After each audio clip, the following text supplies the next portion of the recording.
द्रोणाचार्य, इस कंपनी का नाम आपने ऑपरेशन सिंदूर के टाइम ज़रूर सुना होगा। उस टाइम जो इंडिया ने पाकिस्तान पर हमला बोला था उसमें ड्रोन का इस्तेमाल किया गया था, जिसके चलते ड्रोन कंपनीज के भाव बढ़ गए और प्राइसेस 40% तक बढ़ गए थे इस कंपनी के। तब से ये कंपनी रिटेल इन्वेस्टर्स की एक फेवरेट कंपनी बन गई थी। लोगों ने इस कंपनी के इतने शेयर्स ले लिए कि प्रोमोटर और बाकी इंस्टीट्यूशनल इन्वेस्टर्स को भी पछाड़ दिया था। अब इस कंपनी का मैं आपको कुछ ऐसा कारनामा सुनाता हूँ कि उन्होंने जो हमारे द्रोणाचार्य गुरु थे उनका नाम खराब कर दिया, कुछ ऐसी हरकत इन्होंने की है। तो चीज़ ये है कि इन्होंने 34 करोड़ का SME IPO लाया।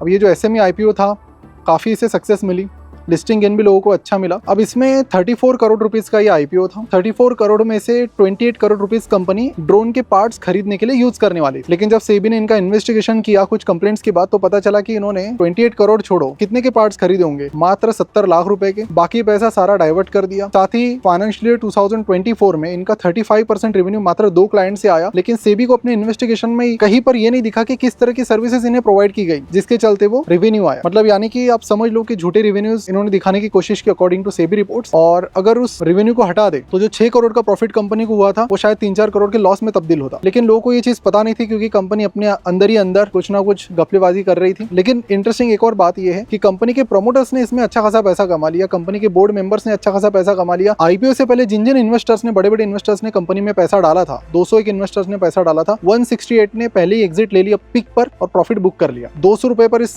शेयर अपने ऑल टाइम हाई पर 200 रुपए पर ट्रेड कर रहा था, आज 30 रुपए पर ट्रेड कर रहा है।